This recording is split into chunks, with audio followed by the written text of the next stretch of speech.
Salut vous, j'espère que vous allez bien. Moi, je suis hyper fatiguée. J'ai envie d'aller dormir alors qu'il est 17h quoi. Je suis épuisée. Voilà, on est samedi 1er avril et c'est pas un poisson d'avril. Du coup, bienvenue dans cette nouvelle vidéo. On commence le stage vraiment mardi prochain.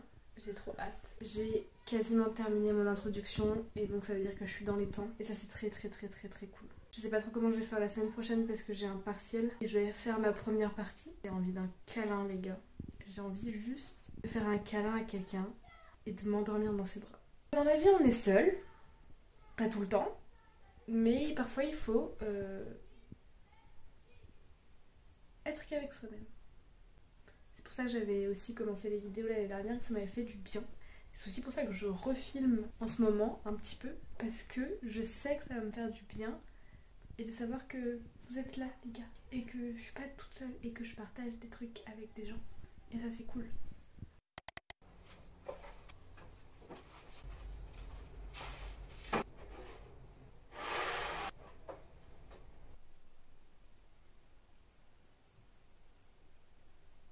Oh, tu m'as réveillée à 5h, j'ai le droit de t'embêter. Aujourd'hui nous sommes le 2 avril et je voulais vous parler pour vous donner un peu d'informations sur ce qui se passe en ce moment dans ma vie. Pourquoi je filme pas trop ces derniers temps. J'ai pas de retour. Déjà j'espère que vous allez très bien. Parce que c'est le printemps et qu'on aime le printemps. Moi, j'avoue qu'en ce moment, c'est très compliqué. C'est très compliqué parce que je me pose beaucoup de questions sur plein de choses. Sur mon avenir. C'est pas les mêmes complications que avant en novembre et tout. Là ça va. Je suis plutôt en phase avec moi-même, stable émotionnellement, je sais ce que je veux. Je sais où je vais dans ma vie personnelle. Ce qui est compliqué, c'est que j'ai plein de choses à faire. J'ai mon mémoire à écrire, qui est un travail très long et très dur parce que c'est beaucoup de recherche. Surtout que moi je suis assez perfectionniste, si on peut dire ça comme ça. Et du coup j'ai très envie d'aller toujours plus loin et de découvrir toujours plus de choses. Puis en plus je fonctionne énormément à l'instinct et donc je me pose pas de limites. Quand j'ai la sensation d'avoir trouvé quelque chose mais que c'est pas encore parfait, je vais chercher plus loin. Et donc ça demande beaucoup de travail, beaucoup d'énergie aussi. Ma problématique c'est en quoi la représentation du monstre fantastique, du fantôme en zombie, est représentatif d'un déplacement ou d'un glissement de la souffrance sociale dans la société coréenne. Voilà. Sauf qu'en fait, tout le concept de la souffrance sociale est complètement abandonné par tout ce qui va être psychologie et sociologie. Abandonné, c'est un grand mot, mais en fait, c'est très compliqué de définir la souffrance sociale parce que justement, c'est quelque chose qui est individuel mais qui est engendré par des problèmes sociaux et donc ça se place vraiment à la limite de la sociologie et de la psychologie. Donc j'ai trouvé un livre, j'étais très contente, et un auteur qui parle de la souffrance sociale, sauf qu'il en fait une définition négative, dans le sens où il va pas dire ce qu'est la souffrance sociale mais ce qu'elle n'est pas. Ce qui est compliqué pour un mémoire où je suis censée définir les termes de mon sujet. Enfin, c'est compliqué de définir mon sujet en délimitant et en faisant une définition négative si je dois effacer tout ce qu'il y a autour sans expliquer tout ce qu'il y a autour. Vous comprenez.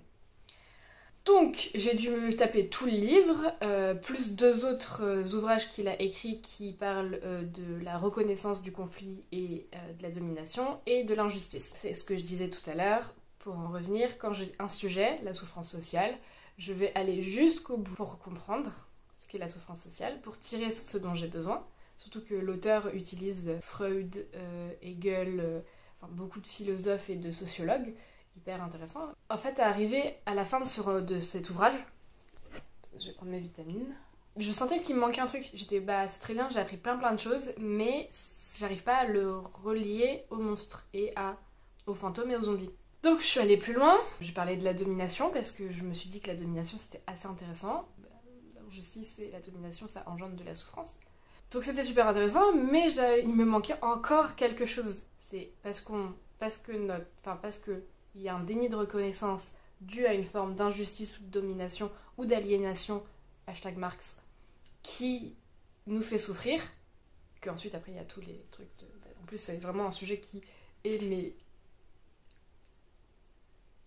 qui nous parle aujourd'hui, avec le 49.3 et tout ça. Bref, j'ai compris certaines choses. Après, c'est très philosophique et très sociologique et tout, donc vraiment, je suis pas du tout politicienne et je me suis pas du tout intéressée à ça. Mais il y a une forme de déni, en fait, de reconnaissance d'une population.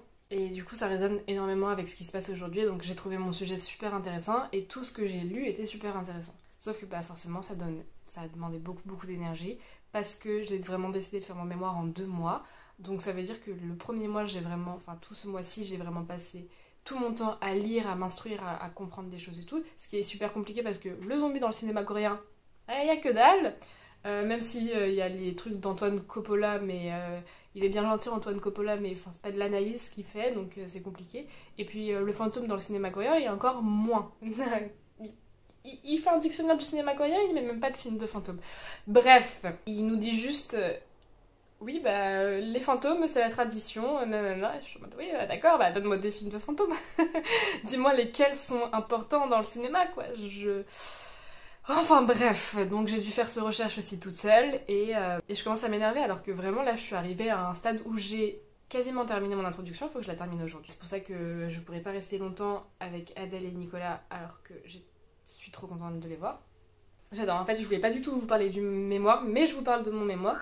Bah je sais pas vous, mais moi quand j'écris, du coup je me suis lancée dans un truc, je définis les termes du sujet, puis je me rends compte qu'il y a des soucis, donc je vais voir d'autres trucs et tout. Donc ça prend énormément de temps. Ce qui est pas très grave parce que en soi j'avais le temps. Mais maintenant, depuis jeudi, j'ai commencé mon stage, qui est trop cool. Parce que, oui, bah, je vous l'ai pas dit, mais en fait j'ai passé un entretien. Je vous l'ai pas dit parce que je vous ai rien raconté en fait du mois de mars. Et j'ai été prise pour un stage en post-production. Je suis trop contente, c'est trop bien, c'est incroyable, ça dure 2 mois. Je suis même, je suis rémunérée donc c'est génial encore plus. Je sais pas si je vais aller au Festival de Cannes cette année, mais c'est pas grave parce que j'ai un stage et ça c'est génial. Puis en plus, en post-prod, vraiment, je suis tellement heureuse. Et donc ça veut dire qu'il va falloir que je travaille tous les soirs. Sauf que j'ai tellement donné d'énergie ces derniers temps. Mes journées sont vraiment réglées. Toutes les heures, j'ai un truc à faire. Je ne me repose jamais. Puis en plus, là, j'ai les concours qui arrivent. Enfin bref. Du coup, hier soir, c'est de ça dont je voulais vous parler de base. J'avais envie qu'on prenne soin de moi, qu'on me rassure, qu'on me dise que je peux le faire, que je suis courageuse, que je me sente pas seule en fait. Et je me suis sentie vraiment très très seule hier soir. Je pense que je suis énormément fatiguée par tout ce qui se passe. Que c'est dur de pas craquer. Même si je craque, et après, ce qui est important, c'est de se relever. C'est toujours ça, c'est tu tombes, tu te relèves. Mais il y a des fois où c'est dur de se sentir vraiment seule, et pourtant j'ai mes amis, il y a des gens autour de moi, j'ai ma famille. Je crois que je me suis lancé un énorme défi et je me sens seule pour le réaliser parce que je n'ai pas envie de le transmettre à quelqu'un. Je me suis rendu compte, il n'y a pas si longtemps que ça, que nous sommes seuls. C'est trop bien, on partage des trop bons moments avec les gens, on crée des liens avec les gens et c'est très bien. Mais face à nos problèmes, on n'a pas le droit de le déverser sur les autres. On n'a pas le droit de demander aux gens d'être là s'ils ne peuvent pas, parce que eux aussi ont leurs problèmes et que eux aussi ont des choses à faire. Et qu'ils sont pas là pour nous. Dans le sens où ils vivent leur vie normale d'individu comme nous on vit notre vie normale d'individu. Et c'est assez compliqué de prendre de la distance et de se dire ok je peux parler de ça avec des gens comme je pense qu'on est tous contents de recevoir un message qui nous dit bon bah voilà je suis un peu triste mais penser à toi ça me fait du bien et du coup je t'envoie un message et j'ai envie de te voir parce que je suis pas très bien donc de toi tu me fais du bien et tout. C'est trop bien. C'est pour ça que j'en envoie. Mais face à nos soucis, on est quand même toujours seul.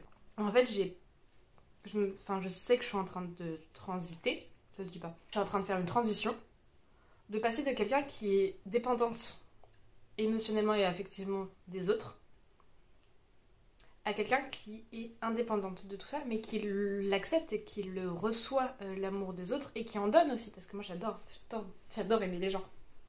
On se rend compte que c'est compliqué. Parce que tous les films qu'on voit, les personnages secondaires sont toujours là pour le héros.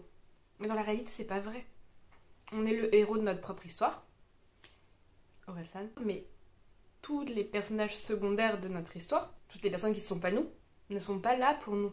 Bien sûr, ils peuvent t'apporter, et heureusement que les vies se rencontrent et que on est là les uns pour les autres et qu'on se soutient mutuellement. On n'a pas le droit d'obliger les gens à être là pour nous, parce que eux aussi sont leurs héros de leur propre histoire.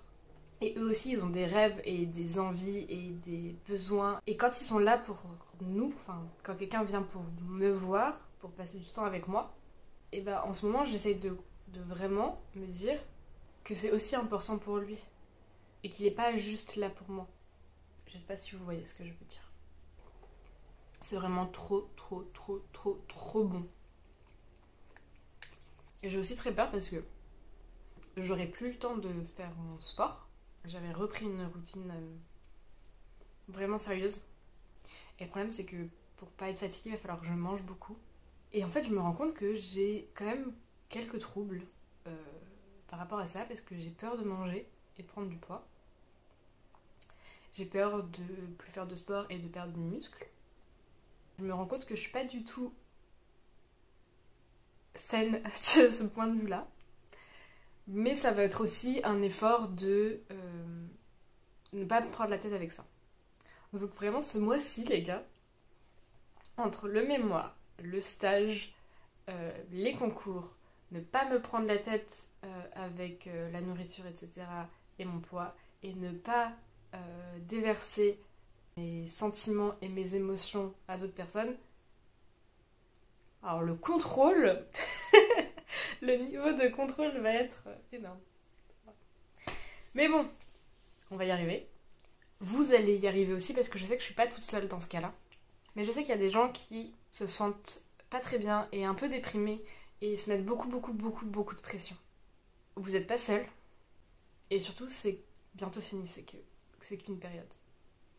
Et vous serez super fiers de vous après. Vous êtes vraiment très courageux, sachez-le.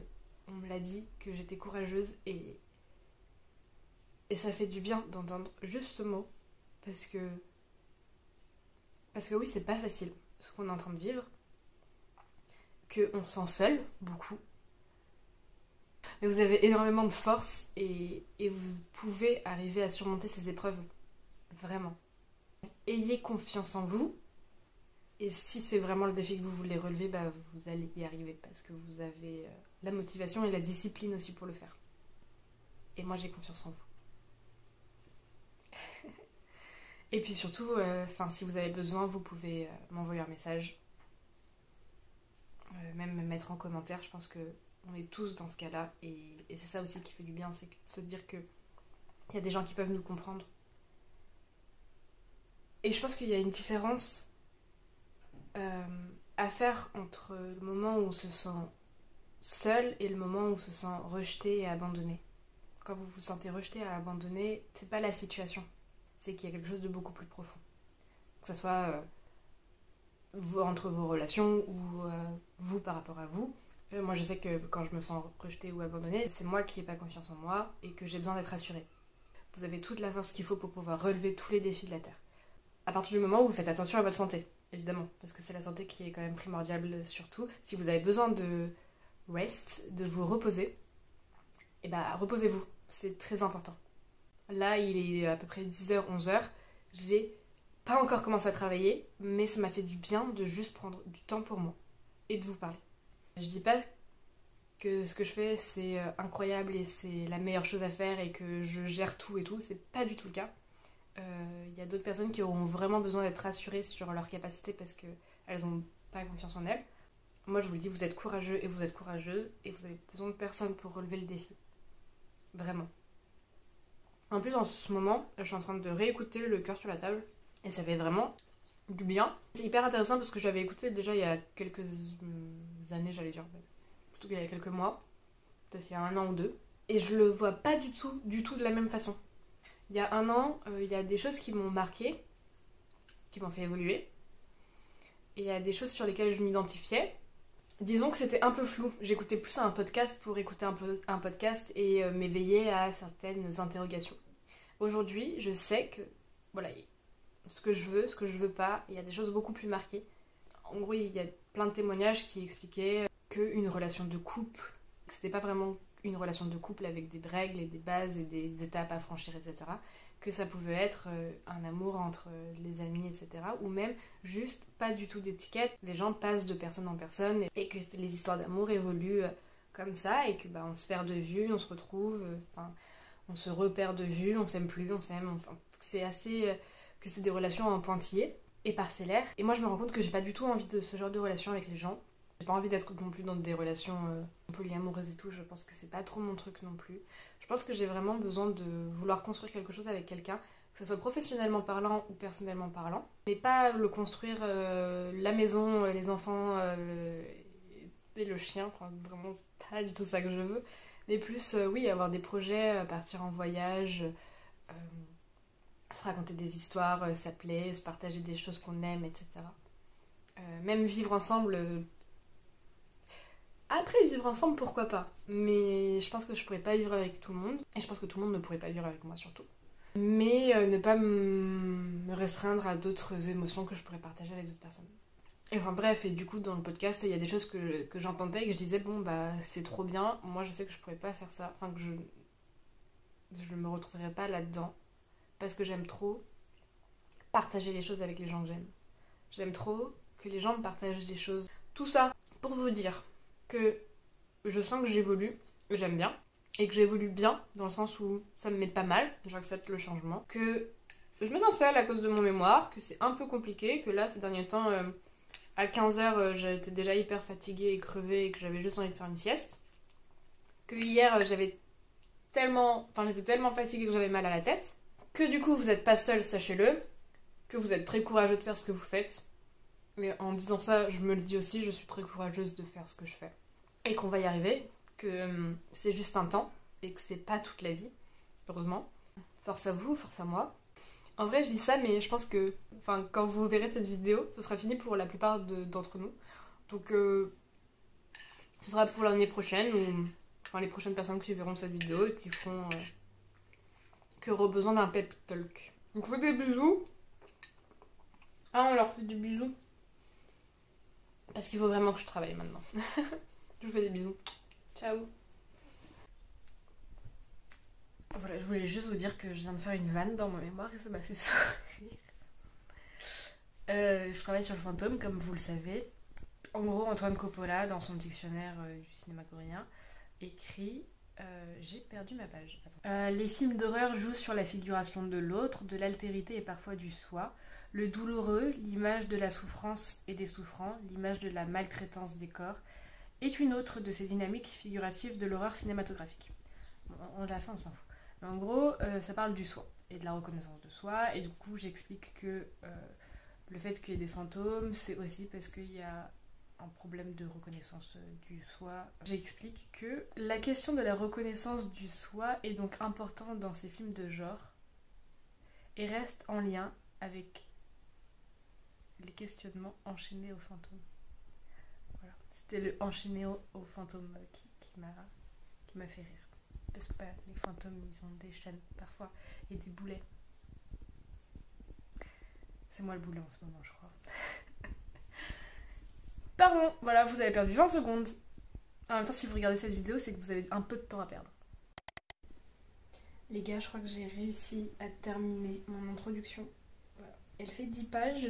Il est midi. Ça veut dire que j'aurai le temps de me préparer à manger, de relire, de préparer ma partie 1 pour la semaine prochaine, préparer mon partiel pour la semaine prochaine et voir Adèle et Nicolas. Et ça, je suis très contente.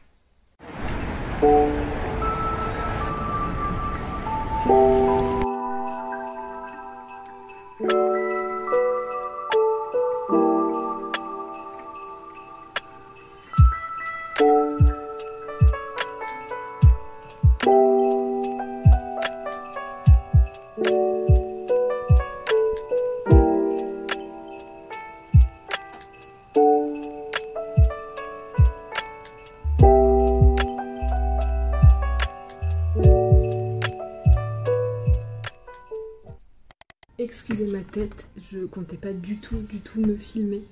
Mais en fait, je passe le concours de la Cinéfabrique, le premier tour.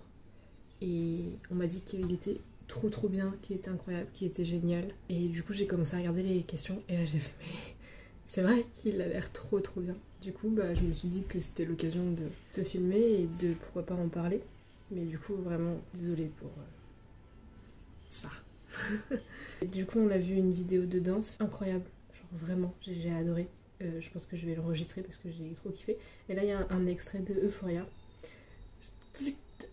Ça m'a trop donné envie de revoir la série. Et Euphoria en fait j'ai tellement aimé la saison 1 pour la mise en scène, j'ai trouvé incroyable. Enfin bref, du coup je continue à découvrir les questions.